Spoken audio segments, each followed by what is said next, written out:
రామాయంపేటకు పెద్ద మొత్తంలో నిధులు తీసుకువచ్చి రామాయంపేట మున్సిపాలిటీని అన్ని రంగాల్లో అభివృద్ధి చేస్తారని 10 సంవత్సరాల పాలనలో రామాయంపేట పూర్తిగా అభివృద్ధిలో కుంటుపడిందని, గత పాలకులు దోచుకోవడం, దాచుకోవడం తప్ప ఏమీ తెలియదని మెదక్ ఎమ్మెల్యే డాక్టర్ మైనంపల్లి రోహిత్ మండిపడ్డారు.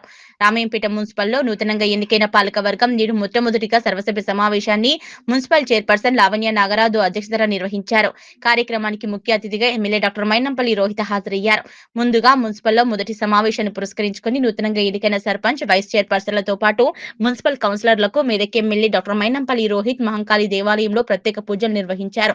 మహంకాళి దేవాలయం వద్ద ఎమ్మెల్యే డాక్టర్ మైనంపల్లి రోహిత్ కు ఆలయ అర్చకులు పూర్ణ కుంభంతో ఘన స్వాగతం పలికారు. తీర్థ ప్రసాదాలు అందజేశారు. ఆలయ కమిటీ ఆధ్వర్యంలో ఎమ్మెల్యేతో పాటు మున్సిపల్ పాలకవర్గాన్ని శాలువాతో సన్మానించారు. అనంతరం మున్సిపల్ సమావేశానికి కార్యకర్తలు, నాయకులు, అభిమానులు పెద్ద ఎత్తున తరలివచ్చి ర్యాలీగా వెళ్లారు. మున్సిపల్ కార్యాలయంలో ఏర్పాటు చేసిన సర్వసభ్య సమావేశాన్ని మున్సిపల్ చైర్పర్సన్ బెజవాడ లావణ్య నాగరాజు అధ్యక్షతన నిర్వహించారు. మున్సిపల్ పట్టణంలో అభివృద్ధి పనుల కోసం చేసిన ఖర్చులు, చేసిన తీర్మానాలపై నివేదికను మున్సిపల్ అధికారులు చదివి వినిపించారు. 5వ వార్డు కౌన్సిలర్ చౌదరి చరిత మాట్లాడుతూ రామాయంపేట మున్సిపాలిటీలోనే 5వ వార్డు అతిపెద్ద వార్డు అని, సుమారు 5 కిలోమీటర్ మేర ఈ వార్డు ఉంటుందని, అభివృద్ధి కోసం నిధులు కూడా ఈ వార్డుకి ఎక్కువగా కేటాయించాలని ఆమె కోరారు.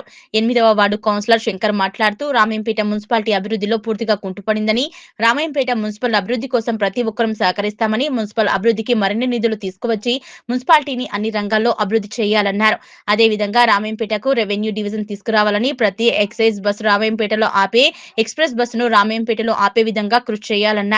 7వ వార్డు కౌన్సిలర్ బెజవాడ నాగరాజు మాట్లాడుతూ గత ప్రభుత్వ హయాంలో డబుల్ బెడ్రూమ్ ఇండ్లు నిర్మించి ఇచ్చినాక ఇల్లు లేని నిరుపేదలు చాలా ఉన్నారని, రామాయంపేట మున్సిపాలిటీకి మరో 300 ఇండ్లు మంజూరు చేయాలని, రామాయంపేట మున్సిపాలిటీకి మెదక్ ఎమ్మెల్యే డాక్టర్ మైనంపల్లి రోహిత్ ప్రత్యేక దృష్టి సారించి పెద్ద మొత్తంలో నిధులు తీసుకువచ్చి రామాయంపేట మున్సిపాలిటీని అన్ని రంగాల్లో అభివృద్ధి చేయాలన్నారు. అనంతరం మెదక్ ఎమ్మెల్యే డాక్టర్ మైనంపల్లి రోహిత్ మాట్లాడుతూ రామాయంపేట మున్సిపాలిటీని అన్ని రంగాల్లో అభివృద్ధి పరచాలని, రామాయంపేట ప్రజల ఆకాంక్ష మేరకు నిధులు తీసుకువచ్చి అన్ని రంగాల్లో అభివృద్ధి పరుస్తూ ముందుకు సాగుతామని, వేసవి కాలంలో నీటి ఎద్దడి లేకుండా చూడాలని, అవసరమైతే తన సొంత డబ్బులు వెచ్చించి బోర్డులు వేయించడం జరుగుతుందన్నారు. 10 సంవత్సరాలలో గత ప్రభుత్వం రామాయంపేట అభివృద్ధిని పూర్తిగా కుంటుపరిచిందని ఎమ్మెల్యే తెలిపారు. గత 2 సంవత్సరాల్లోనే 15 కోట్ల రూపాయల నిధులు తీసుకువచ్చి రామాయంపేట అభివృద్ధిని చేసుకోవడం జరిగిందని, మరిన్ని నిధులు తీసుకువచ్చి రామాయంపేటలో ఎక్కడా లేని విధంగా అభివృద్ధి చేయడం జరుగుతుందన్నారు. ఈ కార్యక్రమంలో municipal chairperson Lavanya Nagaraju, vice chairperson Navaneetha Ganesh, municipal commissioner B Shravan, municipal manager Raghuvaran తో పాటు మున్సిపల్ పాలకవర్గ సభ్యులు, వివిధ శాఖల అధికారులు పాల్గొన్నారు.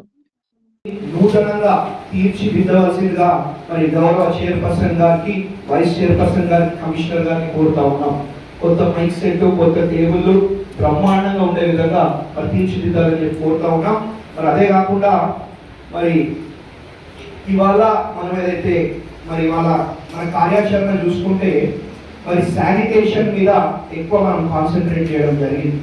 ఎందుకంటే మరి శానిటేషన్ లో భాగంగా మన చుట్టుపక్కల ఉన్న ప్రాంతాలను పరిశుభ్రంగా ఉంచుకోవడంతో పాటు దోమలను కానివ్వండి, వ్యాధులను కానివ్వండి నివారించే ఒక పరిస్థితి ఉండదు. కాబట్టి దాంట్లో భాగంగా ఇవాళ శానిటేషన్ ని మన మెయిన్ ఎజెండాగా మన కార్యాచరణలో పెట్టుకోవడం జరిగింది. కాబట్టి దీన్ని బ్రహ్మాండంగా అమలు చేస్తూ మరి అన్ని విధాలుగా మరి ప్రజలకు ఉపయోగపడే విధంగా తీర్చిదిద్దాలని చెప్పి మా కమిషనర్ గారిని కోరుతా ఉన్నాం. పూర్తి రామాయణపేటని కూడా అంధకారం చేయడం జరిగింది. కనీసం ఒక స్ట్రీట్ లైట్లు లేవు, ఎక్కడ చూసినా రోడ్ల మీద పొక్కలు, ఆగమాగమైన పరిస్థితి. ఎన్నికలు రాగానే మాత్రం ఒక పేపర్ ముఖం మీద కొట్టాలా, మేము రెవెన్యూ డివిజన్ చేసేసినాం, ఇది చేసేసినాం, అది చేసేసినాం అని అన్ని మాయ మాటలు, మోసపు మాటలు చెప్పి ప్రజలను మోసం చేసిన పరిస్థితి గత 10 ఏళ్లలో ఉండే అని చెప్పి అందరూ కూడా తెలియజేసుకుంటా ఉన్నా. మరి దానికి భిన్నంగా మరి మన కాంగ్రెస్ ప్రభుత్వం వచ్చినాక బ్రహ్మాండంగా ఇవాళ స్ట్రీట్ లైట్ ఏర్పాటు చేసుకోవడం జరిగింది. స్ట్రీట్ లైట్లు రాలేవా? రోడ్డు మీద స్ట్రీట్ లైట్లు బ్రహ్మాండంగా ఏర్పాటు చేసుకోవడం జరిగింది. అదే కాకుండా మన 15 కోట్ల రూపాయలు కూడా మన రామాయణపేట పట్టణ మున్సిపాలిటీ కూడా తెచ్చుకోవడం జరిగింది అని చెప్పి తెలియజేసుకుంటా ఉన్నా.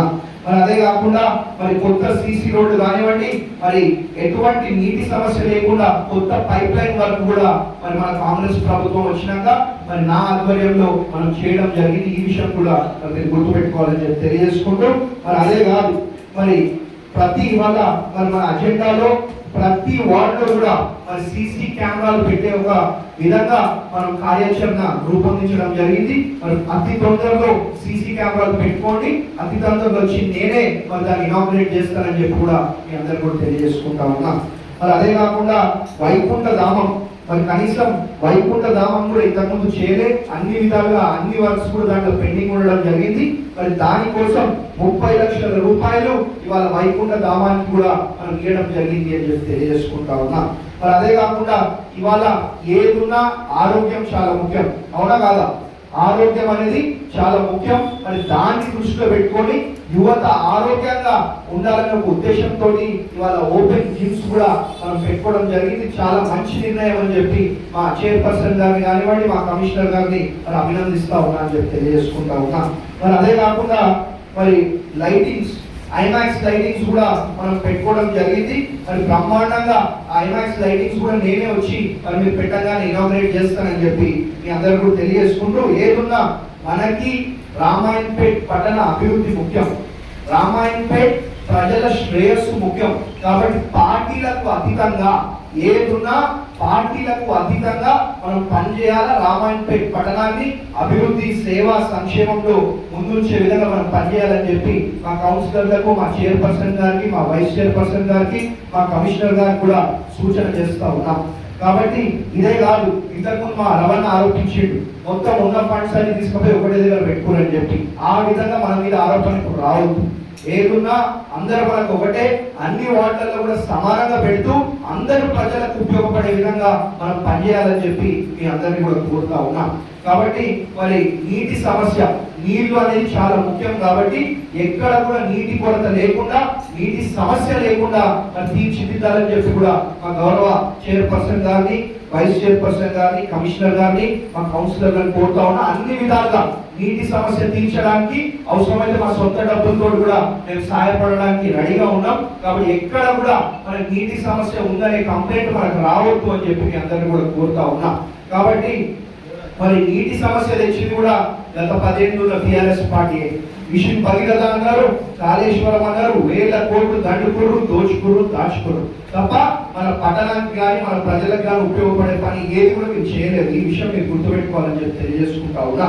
కాబట్టి మరి ఏదున్నా బ్రహ్మాండంగా రామాయణపేట్ పట్టణాన్ని, రామాయణపేట్ మున్సిపాలిటీని తీర్చిదిద్దే విధంగా మరి మేము పనిచేస్తాం. నా పూర్తి సహాయ సహకారం కూడా మా చైర్పర్సన్ గారికి, మా వైస్ చైర్పర్సన్ గారికి, మా కమిషనర్ గారికి, మా కౌన్సిలర్లకు ఉంటుందని చెప్పి తెలియజేసుకుంటూ, ఎటువంటి అవినీతికి కూడా మనం తావియొద్దు. ఎందుకంటే గతంలో చాలా అవినీతి అయిందని చెప్పి ఆరోపణలు కూడా వచ్చినాయి. కాబట్టి అదే ఒక దృష్టిలో పెట్టుకొని భవిష్యత్తులో ఎటువంటి అవినీతి కూడా తావివ్వకుండా బ్రహ్మాండంగా ఓన్లీ అభివృద్ధి, సేవా, సంక్షేమంలో మనం పనిచేసే విధంగా, ప్రజలకు ఉపయోగపడే విధంగా పనిచేసే విధంగా, ప్రజల శ్రేయస్సు, ప్రజల అభివృద్ధి కోసం పనిచేసే విధంగా మరి మీ అందరూ కూడా పనిచేయాలని చెప్పి ఒక సూచన చేసుకుంటూ, మరి ఇవాళ మరి అవకాశం ఇచ్చినందుకు వేదిక మీద ఉన్నటువంటి స్థానిక చైర్పర్సన్ గారికి, వైస్ చైర్పర్సన్ గారికి, కమిషనర్ గారికి, నా ముందున్నటువంటి కౌన్సిలర్లకు, నా ముందున్నటువంటి ప్రింట్ అండ్ ఎలక్ట్రానిక్ మీడియా సోదరులకు, నా ముందున్నటువంటి మున్సిపల్ సిబ్బందికి, నా ముందున్నటువంటి మీ అందరికీ కూడా పేరు పేరున మనస్ఫూర్తిగా హృదయపూర్వకంగా ధన్యవాదాలు తెలియజేసుకుంటూ ముగిస్తా ఉన్నాం. వాళ్ళ దృష్టిలో పెట్టుకొని ఖచ్చితంగా మనం ఎలక్షన్ ముందు చెప్పినాం సార్. మీరు ఒకటే మాకున్న లేఅవుట్ చేసుకోమని చెప్పి ప్రజా ఇంతకుముందు చూసిన ప్లేస్ ఉన్నాయి సార్. లేఅవుట్ అలాట్ చేసిన ప్లేస్ అవి మన ప్రజలకి ఇస్తే మన మన కౌన్సిలింగ్ మరియు మీకు చిరకాలం పేద ప్రజల నుంచి మనకు ఆశిస్సులు ఉంటాయని చెప్పి కోరుతున్నా సార్. ఎందుకంటే గతంలో నేను మున్సిపల్ కౌన్సిల్ కూడా నివేదిక వచ్చేది సార్. ఆ నివేదికలు తీసుకున్నారు, అన్ని చేసుకున్నారు. అన్ని మొత్తం 960 మందికి మ్యాక్సిమం గా రామపేట ఇల్లు లేవు సార్. 205 మందికి మనం డబుల్ బెడ్రూమ్ ఇచ్చాం. ఇంకొక 54 డబుల్ బెడ్రూమ్ ఖాళీ ఉన్నాయి సార్. అక్కడ కూడా ఇంకా గ్రౌండింగ్ ఉంది. ఇంకా కూడా 150 ఇళ్ళకి శాంక్షన్ ఉంది సార్. అప్పుడు 400 ఇళ్ళకి శాంక్షన్ ఉంటే 250 అవి కూడా పునరుద్ధరిస్తారని చెప్పి నేను కోరుతున్నా సార్. మళ్ళీ ఒకటి మేజర్ సమస్య ఏదైతుందో మీకు అయితే సార్, మనం ఒకటే మాకు మన హత్య హోటల్ నుంచి బసాపూర్ రోడ్ దాకా కూడా 2018లో అప్పుడు ఆ ఎస్టిమేషన్ ప్రకారం 18 కోట్లు శాంక్షన్ కూడా క్యాన్సల్ అయినాయి సార్. అవి కూడా మీకు నివేదిక మా కౌన్సిల్ మెంబర్ అందరి నుంచి కూడా మీకు ఇవ్వడం జరుగుతుంది సార్. దాన్ని కూడా మీరు తొందరగా పునరుద్ధరిస్తారని చెప్పి కూడా మేము కోరుకుంటున్నాం సార్. అది రామంపేట ప్రజలకు చిరకాల కోరికగా ఉన్నది సార్. ఎందుకంటే చిన్న చిన్న పట్టణాల పక్కకు శంకరంపేట అనుకో, బస్వాపూర్ అనుకో, బిగ్గనూరు అనుకో, ఇక్కడ దుబారా కూడా అయినా సార్ మా రామంపేట కాలేదు కాబట్టి దానికోసం ఎందుకు చూసుకుని ఉంటాం. మాకు ఇంద్రమైన సంబంధించింది పూరి పురుషుల లిస్టు తీసుకుంటాం. ఏ గారు కూడా ఏంటంటే మాకు పూరి పురుషులు కొందరికి కొన్ని ఇన్స్ట్రక్షన్ మా గౌరవ ఎమ్మెల్యే గారికి మా రామంపేట పట్టణానికి కొన్ని మెచ్చించాం కావాలి సార్. రామంపేట పట్టణంలో 10 ఫీట్ల రోడ్లు ఉన్నాయి సార్. ఇప్పుడు పాత ఇల్లు ఉంది, కూలగొట్టే డోర్ నెంబర్ వస్తుంది. దాన్ని మేము టీఎస్ బీపాస్గా మేము అప్లికేషన్ చేయలేము, పర్మిషన్ చేయలేము అని చెప్పి కూడా మనం కోర్టు కూడా కొంచెం మాకు సడలింపు చేసి మీ యొక్క మాకు పర్మిషన్ కావాలి సార్. ఎందుకంటే ఇప్పుడు అందరికీ లేఅవుట్ ఉన్న ప్లాట్స్ లేవు. లేఅవుట్స్ ఉంటేనేమో డాక్యుమెంట్ ఉంటుంది సార్. ఇప్పుడు పాత తాత నుంచి ఇల్లు ఉన్నది, దానికి డోర్ నెంబర్ ఉంటుంది, రిజిస్ట్రేషన్ డాక్యుమెంట్ కూడా ఉంటుంది. ఏమున్నా గ్రామ పంచాయతీలో మనం మున్సిపాలిటీలో ట్యాక్స్ చేసిన పేమెంట్ పే స్లిప్సే ఉన్నాయి సార్. వాళ్ళ పేదలకు వాళ్ళకి ఎందుకంటే వాళ్ళ పిల్లలకు చదువుల దృష్టిలో వాళ్ళ బ్యాంక్ లోన్స్ కోసం కానీ ఇవాళ మన టీఎస్ భువన్ యాక్ట్ మనకు అప్లికేషన్ చేస్తే మనకు కూడా మున్సిపాలిటీకి ఫండ్ వసూలైతే సార్. మరి వాళ్ళకు కూడా మన బ్యాంక్ లోన్లకు కూడా మనకు ఒక మంచి అవకాశం ఇచ్చినట్టు సార్. ఇవన్నీ కొన్ని సంబంధిత అధికారులకు ఒకటే సార్. మెయిన్ ముఖ్యం మన కరెంట్ సార్ ప్రాబ్లం.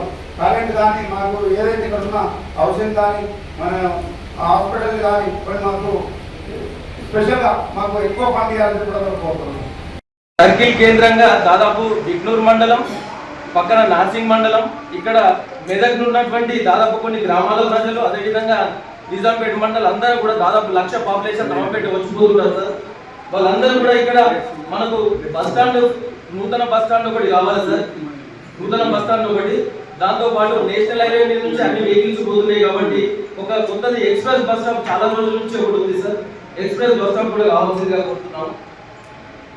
ప్రభుత్వ దవాఖానాలో డాక్టర్ల కొరత ఉంది సార్ కొద్దిగా, అది కూడా కొద్దిగా చూడాలని కోరుతున్నాము. తర్వాత ప్రభుత్వ డిగ్రీ కళాశాల మంజూరు చేసింది సార్. ఆ డిగ్రీ కళాశాలలో 100 మంది స్టూడెంట్స్ ఉన్నారు. 500 వరకు ఉండే స్ట్రెంత్ ఉండాల్సింది 3 సంవత్సరాల కింద స్టార్ట్ చేసింది సార్. కానీ అక్కడ 100 మంది స్టూడెంట్సే ఉన్నారు. అక్కడ మౌలిక సదుపాయాలు, వాష్రూమ్స్ కానీ, తర్వాత అక్కడ రూమ్స్ 16 రూమ్లు ఉండాలి సార్. కానీ అక్కడ 5 రూమ్లే ఉన్నాయి. ఒకసారి మీరు కూడా విజిట్ చేస్తే బాగుంటుంది సార్. స్టూడెంట్స్ తరఫున ముందుకు పోకుండా వెనుకపోకుండా ఈరోజు ఒక దాదాపు 20-25 సంవత్సరాలు అన్ని పక్కన కామారెడ్డి కానీ, దుబ్బాక కానీ, సిద్దిపేట కానీ అన్ని డెవలప్మెంట్గా ముందుకు వెళ్తున్నాయి సార్. కానీ రామంపేట అయితే పూర్తిగా అభివృద్ధి లేక కుంటుపడిపోయింది. ఆ విషయం అందరికీ కూడా తెలుసు.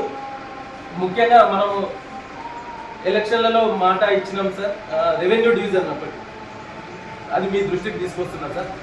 మీరు ప్రభుత్వం దృష్టికి, అదేవిధంగా ముఖ్యమంత్రి దృష్టికి తీసుకుపోతే రామంపేట ప్రజలందరూ, యువత అందరూ కూడా కోరుకుంటున్నారు సార్. మీరు యువ నాయకులు, ఎమ్మెల్యే గారు యువ నాయకులు కాబట్టి రామంపేట ప్రాంత యువకులందరూ కూడా కోరుకుంటున్నారు రామాయపేట రెవెన్యూ డివిజన్ కావాలని చెప్పి.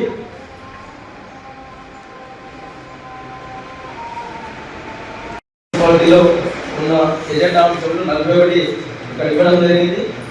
ఈ 41 అంశాల్లో కమిషనర్ గారు, అదేవిధంగా చైర్పర్సన్ గారు, నేను మీ దృష్టికి తీసుకురావాల్సిన ఒకటి ప్రియాంబుల్ నెంబర్ 15, తర్వాత 21, తర్వాత 30, 31, 15, 21, 30, 31 వీటిపైన వివరణ ఇవ్వాల్సిందిగా కోరుతున్నాను. 15, 21, 30, 31 సార్. నేను ఎక్కువ చదువుకోలేదు, ఎమ్మెల్యే సార్, ఎక్కువ చదువుకోలేదు, అడగడం వల్ల ఏం లేదు.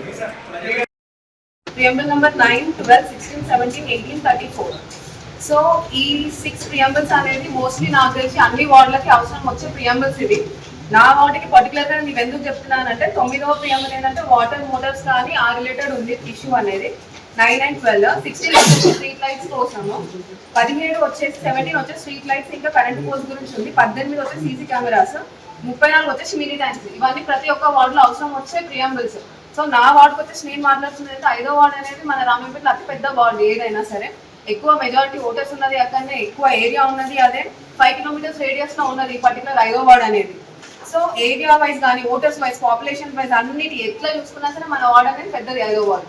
సో నేను రిక్వెస్ట్ చేస్తుంది ఏంటంటే ప్రతి ఒక్కరికి ఒకవేళ ఫండ్స్ ఏది ఇష్యూ చేసినా సరే కొంచెం చూసుకొని వార్డు వైజ్, ఏరియా వైజ్ చూసుకొని, పాపులేషన్ ఎక్కడ ఎక్కువ ఉంది అదంతా చూసుకొని నేను డిస్ట్రిబ్యూట్ చేయమని నా విజ్ఞప్తి ఇది. సో ఫస్ట్ ఈ పాయింట్ నాది, ఫండ్స్ ఎట్లయితే డిస్ట్రిబ్యూట్ చేస్తారో అప్పుడు జస్ట్ ఇది ఒకటి కొంచెం మీ దృష్టిలో పెట్టుకొని, మీ మైండ్లో పెట్టుకొని జస్ట్ ఆ ఫండ్ డివిజన్ అనేది కొంచెం చూసి చేయండి. అండ్ ఇంకొకటి వచ్చేసి నా వార్డ్ 5 కిలోమీటర్స్ రేడియస్ అని చెప్పినాను కదా, మల్ల చెరువు నుంచి టీచర్స్ కాలనీ, రైతు బజారు, మంజిరా ఐటీఐ, మంజిరా స్కూల్స్, ఇక్కడ మల్లన్న కమాన్, మళ్ళీ రుక్మిణి అంకల్ నేషనల్ హైవే దగ్గర, సిద్దిపేట రోడ్, మొత్తం ఇదంతా కలిపి 5 కిలోమీటర్స్ రేడియస్ లో ఉంది మన వార్డ్ అనేది. సో దీనికి సుమారు చాలా కొత్త లైట్స్ అవసరం ఉన్నాయి, స్ట్రీట్ లైట్స్. చాలా మంది వెళ్ళిన ప్రతి ఒక్కరికి నేను రాత్రులు కూడా వెళ్ళి విజిట్ చేసినాను. మొత్తం చీకటి, చిమ్మ చీకటి. నేను స్ట్రీట్ లైట్, నేను నా ఫ్లాష్ వేసుకొని నేను నడవలేకపోతే నా ఫ్లాష్ కూడా కొంచెం వరకే పడుతుంది తప్ప అంత చీకట్లో వాళ్ళు ఎన్ని ఇయర్స్ నుంచి ఉంటున్నారు. వాళ్ళందరూ రిక్వెస్ట్ చేసిన ఏంటంటే మినిమం ఒక 100 స్ట్రీట్ లైట్స్ అయితే అవసరం ఉన్నాయి. ఇప్పుడు ప్రెసెంట్ ఈ పర్టికులర్ టైంకి 100 వరకు అయితే అవసరం ఉన్నాయి. నాకు మొత్తం ఎలక్ట్రిక్ పోల్స్ నా వార్డుకి వచ్చేసి 350 ఉన్నాయి. దాంట్లో కరెంట్ నాకు అవసరం అయితే 100 స్ట్రీట్ లైట్స్ అవసరం ఉన్నాయి. కొన్ని పోల్స్ మాత్రం ఫిక్స్ చేయాల్సినవి ఉన్నాయి, రిపేర్ చేయాల్సినవి. అవిటితో పాటు ఇంకా రీసెంట్ గా మన రెడ్డి కాలనీలో దొంగలు పడడం జరిగింది ఒక 2-3 డేస్ కింద. సో అక్కడ సీసీ కెమెరాస్ లేవండి, చాలా ఇబ్బంది అవుతుంది. రోడ్స్ అనేది వెడల్పోయి ఇది మోస్ట్లీ రెడ్డి కాలనీ వాళ్ళు వార్డ్ అనేది మొత్తం అవుట్స్కట్స్ లోకి వచ్చేసింది. సో దొంగలు పడే ఆస్కారం చాలా ఎక్కువ ఉంది 5వ వార్డు అనేది. సీసీ కెమెరాస్ చాలా కొంచెం మ్యాండేటరీ. నేను దాన్ని కొంచెం ఇంకెక్కువ ఫోకస్ చేసి కొంచెం ఆ సీసీ కెమెరాస్ అనేది ఫస్ట్ ఇమీడియట్ గా మీరు తీసుకుంటారు అని చెప్పేసి నేను భావిస్తున్నాను. అదొకటి. అండ్ ఇప్పుడు వచ్చేది సమ్మర్, వేసవి కాలం, మనకు అందరికి తెలిసింది. వాటర్ ఇష్యూ అనేది చాలా అవుతుంది. సో కంపల్సరీ మినీ ట్యాంక్స్ కావాలండి మొత్తం 5వ వార్డు. నేను దీని గురించి మాట్లాడుతున్నాను, 5వ వార్డు ఎక్కడెక్కడ కావాలి అని చెప్పేసి. నీటి కొలుతున్నందుకన్నా మనం ఈ వార్డ్ ఇప్పుడు ఈ వచ్చే సమ్మర్లో ఆ నీటి కొలత ఉండొద్దు అనే దానికి ముందే మనం తీసుకోవాల్సిన మెజర్స్ ఏంటంటే, నాకు 5 మినీ ట్యాంక్స్, 5 పైప్ లైన్లు అవసరం పడతాయండి. ఎక్కడెక్కడ అంటే విలేకర్ దేవరాజు ఇంటి ఏరియాలో ఒక మినీ ట్యాంక్ అక్కడ పెట్టి ఏంటంటే ఆ పర్టికులర్ ఏరియా మొత్తం విస్తరించిపోతుంది, మనకి యూజ్ అవుతుంది ఆ పర్టికులర్ ఏరియా అనేది. ఇంకొకటి పోచమ్మల సిద్ధరాములు ఇంటి దగ్గర ఒక మినీ ట్యాంక్, ఇంకా రైతు బజార్ దగ్గర ఒక బోరు, ఇంకొక మినీ ట్యాంక్ ఉంటుందండి. అక్కడ పెడితే ఏంటంటే రైతు బజార్ మొత్తానికి సరఫరా కరెక్ట్ గా జరుగుతుంది. ఆ పర్టికులర్ ఏరియాలో పెడితే మొత్తానికి ఈక్వల్ డిస్ట్రిబ్యూట్ చేయొచ్చు మనం. ఇంకొకటి 4 వచ్చేసి యూనియన్ బ్యాంక్ దగ్గర పక్క కాలనీలో ఒక మినీ ట్యాంక్ కావాలండి. ఆ యూనియన్ బ్యాంక్ అక్కడ గల్లీలో ఉన్నాయి, చాలా చిన్న ఉన్నాయి. రోడ్లు సరిగ్గా లేవు, వాళ్ళకి డ్రైనేజ్ సరిగ్గా లేవు, తాగడానికి వాటర్ కూడా లేవు, వాళ్ళు అడుగుతుండే తాగలేవు. సో అదొకటి మనం పెట్టేస్తే సమ్మర్లో అట్లీస్ట్ వాళ్ళు మంచిగా ఉండగలుగుతారు. ఇంకొకటి 5వ వచ్చేసి సంతోష్ టాకీస్ వెనకాల ఉన్న మాసుల శంకర్ ఇంటి దగ్గర ఒక మినీ ట్యాంక్ కావాలండి. ఇంకా అట్లనే ఒక బోర్ అవసరం ఉంది అక్కడ. ఈ 5 బోర్లు 5 మినీ ట్యాంకులు పెట్టిస్తే ఏంటంటే నీటి కొరత అనేది ఉండదు సమ్మర్లో. మనుషులు ప్రశాంతంగా ఉండగలుగుతారు, నీటి కొరత ఉండకుండా ప్రశాంతంగా ఉండగలుగుతారు 2 సంవత్సరాలు. ఇప్పుడు చూస్తూ ఉంటే ఎండాకాలం కూడా చాలా గట్టి తగ్గేటట్టు ఉన్నాయి, ఎండ దెబ్బలు తగ్గేటట్టు ఉన్నాయి. మనకు తాగే నీళ్ళు కొంచెం డిహైడ్రేషన్ అవ్వకుండా మనుషులు ఉండాలంటే మనకి నీటి కొరత అనేది ఉండొద్దు ఇప్పుడు. ఇంకొకటి ఏంటంటే ఇప్పుడు నేను చెప్పాను కదా దొంగతనాలు ఎక్కువ జరుగుతున్నాయి అని చెప్పేసి కంపల్సరీ మ్యాండేటరీ సీసీ కెమెరాస్ కావాలి. అండ్ మోస్ట్లీ మన అందరూ అవుట్స్కట్స్ లో ఉన్నారు కాబట్టి అదొక్కటి కొంచెం ఎక్కువ నేను ప్రెస్ చేస్తున్నాను, కంప్లైంట్ చేస్తున్నాను, కొంచెం దానిపైన ఫోకస్ చేయండి. ఇంకొకటి రుక్మిణి ఎన్క్లేవ్ వరకు అయితే లైట్స్ లేవండి. రైతు బజార్ నుంచి రుక్మిణి ఎన్క్లేవ్ వరకు మొత్తం చీకటి. స్ట్రీట్ లైట్స్ అనేది కొంచెం ఇమీడియట్ అవసరం ఉన్నాయి, అవి ఇది కొంచెం చూసుకోండి. అట్లనే ఇంకొక ఇష్యూ వచ్చేసి ఏంటంటే ఇక్కడ రెడ్డి కాలనీలో బాదే రామరాజు పొలం దగ్గర గవర్నమెంట్ గట్ల సంప ఒకటి ఉందండి. దాంట్లో ఏంటంటే అది సంప ఖరాబ్ అయిపోయింది, అది వాడట్లేదు. సో మనకి దామర్చి